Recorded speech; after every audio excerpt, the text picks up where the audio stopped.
Doc Coyle, what's up, man? Hanging in there, man. Thanks for having me. I really appreciate it. Thank you for being a part of this. I don't know if people know this, but I don't even know if you know this, but you are single-handedly the reason why I am probably here playing music right now.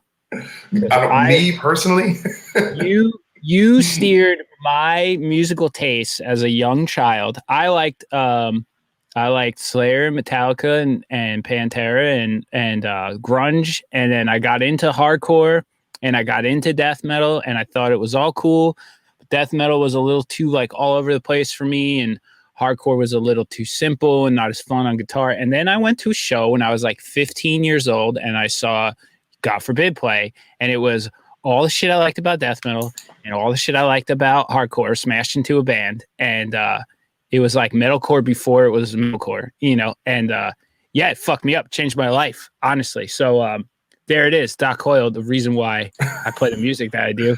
I appreciate you. We've become buddies. You've had an extremely successful career with God Forbid, transitioning up to Bad Wolves into more of the commercial rock metal sort of world. And you have your own successful podcast, the X-Men podcast, all around stand-up gentleman, and I'm honored to have you on here, man. well, thank you for having me.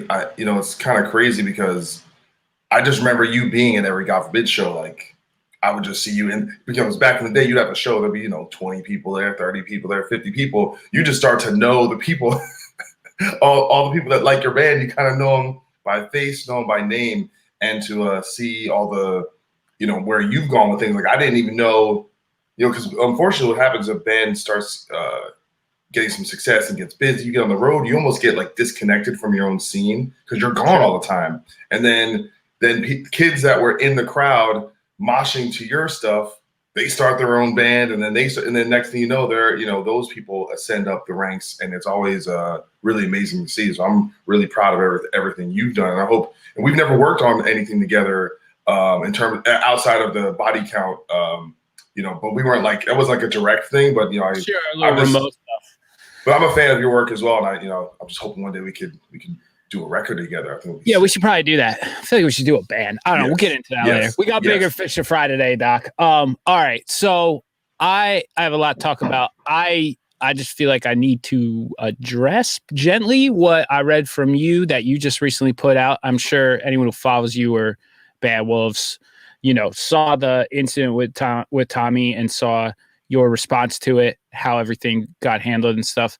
I got to say, man, reading your statement, and I even messaged you when I saw it, I was like, man, this is fucking beautiful right now, because what you did to de-escalate a situation and like communicate calmly and express your opinion and be firm about who you are and what you stand for, but at the same time, not alienate people and polarize fans and have people forced to pick a side, man. It was like a breath of relief right now, and I know that involved some form of a sacrifice from you, and it probably was you doing some soul searching to get to that point in that same, but it was fucking awesome, man. So props to you for the way you handle that in such a like professional manner.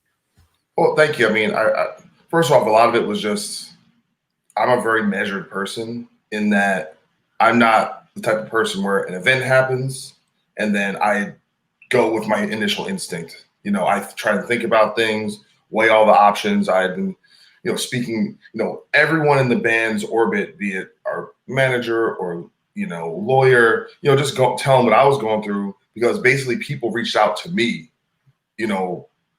Black men that I'm friends with who are like, they were offended. And I know this is like a very popular time to talk about, oh, here's the snowflakes over here, and look at these people, they're too sensitive, and PC culture, all that. But ultimately, to me, that everything, I'm not on the front lines, I think, when it comes to what's going on right now with the protests and stuff. I feel like, Chappelle had the great line, is like, the younger generation's driving the car and we're in the back seat, but I still, to me, the most important element about this is hearing people out and hearing people's pain and giving them basically the roadway to have their story be heard.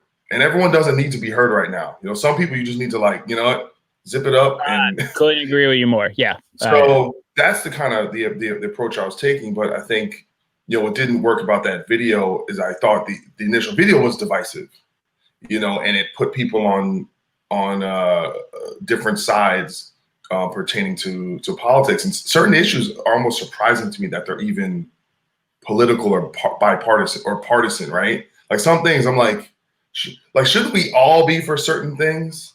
Sure.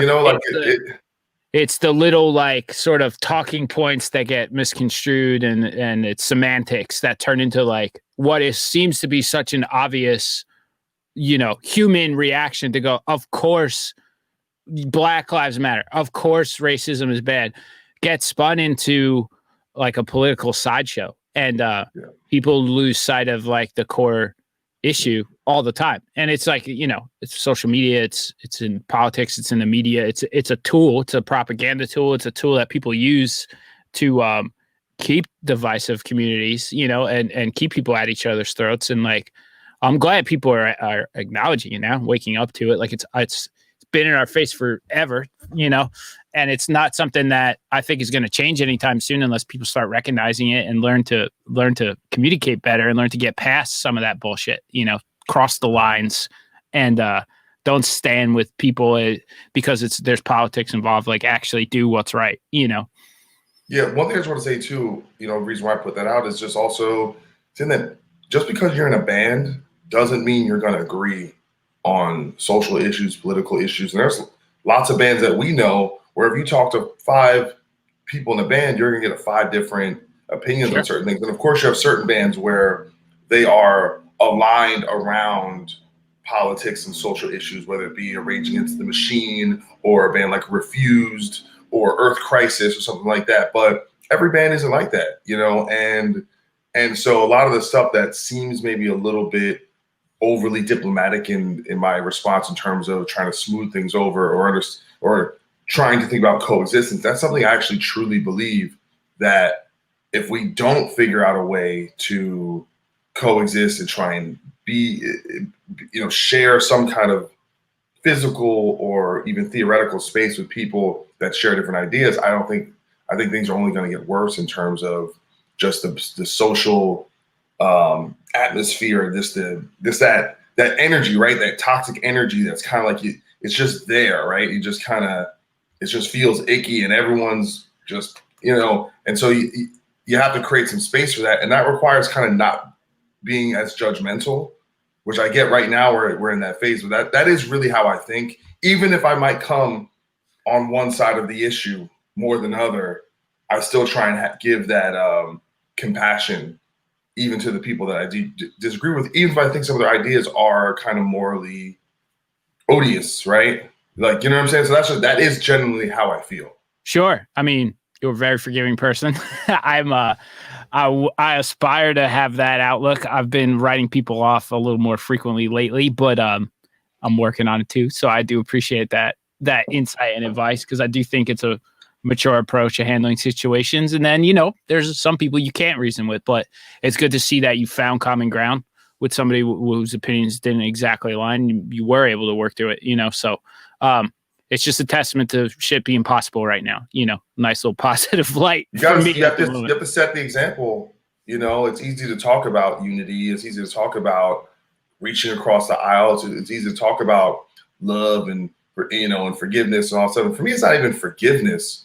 It's just accepting that just because someone got to maybe a particular place of ideology doesn't mean they got there with bad intentions. Everyone kind of thinks they're the good guy in their own story. So it's just understanding that the fundamental nature of human beings is flawed. Sure. And a lot of our emotions and actions come from biological bases that we probably don't even have that much control over. Sure.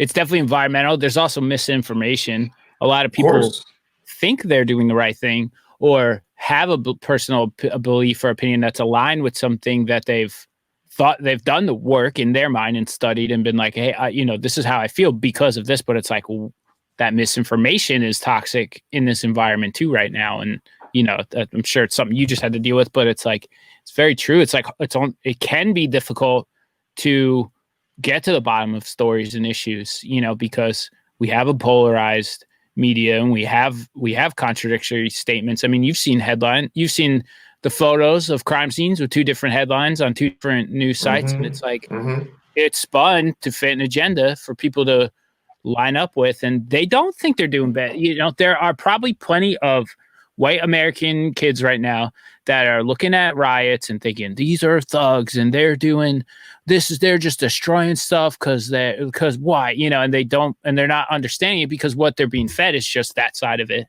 and they're only seeing one angle of it. And then there's other people that realize that, hey, maybe they didn't escalate that protest. Maybe somebody who wasn't a part of this movement started that fire or threw that brick or did this. And it's like, you know, searching for that information is part of this process. And now, unfortunately, I think for people like us, it's something that we're going to have to deal with for a long time. We're going to have to get to the bottom of every story because it's not presented to us honestly, you know?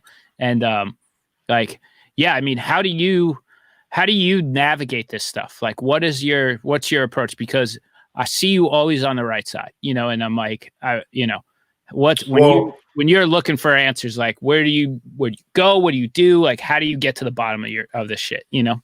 So it's funny. I was telling this to someone that actually was thinking about maybe putting some type of whether it's a video or some kind of explanation basically on media literacy, is that people are generally not literate in how to actually figure out information. Even really smart people. Like I was listening to Elon Musk on Joe Rogan. They're like, where do you get your news from? Where do you get your news from? Where is the most unbiased thing? So, and I'm like, even these guys, like you got a billionaire and a millionaire, don't really know that people listen to. So I'm like, okay, here's what it is. One, stop looking for unbiased news. There's no such thing. All right. There's never been unbiased news. There will never be. You know why? Because people have to go out and collect the information, and people can't help that they're unbiased. The second thing, stop thinking you're unbiased. You're not. We all have our, you know, things that we favor naturally, instinctively. But what you have to do is grade with the curve, right? So me, I lean left. If I see some article on the Huffington Post, which is a left-leaning news blog, and the way they frame it and the way they do it, they put things in a way so that I want to believe it, right? So I have to so something that is playing towards my sensibilities, I have to put a curve on and say, okay, I want to believe that, which means I should take it even more skeptically, right? Sure. Okay, so that's the other thing. The other element is what we call triangulation, okay? There's no one source you can go to say, this is exactly what happened, right? We can all look at like a video of someone getting beat down, right? And 10 different people will tell you 10 different stories about the same video we're watching right now, okay? So that tells you even stuff that happened 10 years ago, 100 years ago, it's just a version of things. There's no trying to find some objective version of what is happening in reality is actually not an easy thing. And the best journalism and reporting, it's never going to be perfect. They're going to get it wrong, but it's better to, you know, you want to have that and you want to utilize that from as many sources as possible, you know. And I could sit here and tell you, well, this is what I look at. But the thing is, I see a story and a certain, you know, unfortunately, one of the biggest problems people get confused with is they confuse news analysis with news, right? So if I tune into absolutely, yeah, Don Lemon on CNN, now he might tell you something that is in the news, but what they do on the show is analyze and give their opinions about that news. That is not news, and people need to understand that. The issue with analysts is like, yeah, I think it's gone off the rails too. I think it has on both sides, and it adds to this environment that is polarizing people because that's the news now. It's delivered through this medium, this person who is generally biased one way or another for another reason, and it's like, I just want to know what happened and why. I know that, but what I'm saying is like you have to get rid of this. I'm looking for unbiased. I'm telling you, it doesn't exist. That even, unfortunately, we're in a information war. So that's what we're in. So you have Breitbart, for example, is funded by the Mercer family. You know, Republican billionaires, and it's a tool. They understand media is a tool to meet an agenda. And then guess what? That happens on the left too. The people, and Sure. the thing is, as long as you know that, right? But the problem is if you don't, even the Washington Post is owned by Jeff Bezos, right? So now, do I know for a fact that he's down there telling them what to write and do it? I don't know that. I don't know exactly what his agenda is. I think the Washington Post, as far as media goes, is at the upper tier of credibility, right? But it doesn't mean that you just don't ever think that there's an urban bias, a metropolitan bias, a certain type of, because the people that work for the Washington Post are in a certain bubble. They come from a certain background. They have certain ideas. But if that's the same for everything, but you can't really do anything about that. You say, okay, this is the best we have, but then I'll look at another. Okay, what do they say on Reuters? What is this? And I have a few commentators that I think are opinion people that I trust, and I'll listen to 10 different things on one topic, and then I'll triangulate something in the middle that somehow makes sense. But unfortunately, people want simple answers to complex things, and it makes them uncomfortable to realize that it's not easy to get, and guess what? It's like a full-time job. If you already have a job and you have kids and responsibilities, you don't have time to read the news and go to this YouTube page and listen to this podcast. You don't got time for all that stuff. I agree with you. It can be draining to get to the bottom of stuff, but I mean, I do appreciate that the insight you just kind of dropped on people. That was like a very deep dive into something that I think is very important, and I hope people take those words in and heed them and use that knowledge to help form smarter opinions on what you see that happens in the world. So that was awesome, man. We're close on running out of time. I feel like I should announce your giveaway because you came through with something awesome. Yeah, we have an ESP. So you got all the details there. LTD MH200. I have a couple 7 strings that are very similar to this guitar, but I mean, I feel like ESP guitars, you don't really have to hype them up that much. People know how. You know what this is. Yeah, they're so pervasive. Yep, I've got one very similar to it. I like these because even the lower like models from this series are still like shredders and really good guitars. So it's an awesome guitar to have, and it'll carry you for a long time. You can use this guitar for years before it's not a guitar you can outgrow. Even though it's like not a $5,000 guitar or anything. So super workhorse guitar, very cool. You can win an MH200 right now.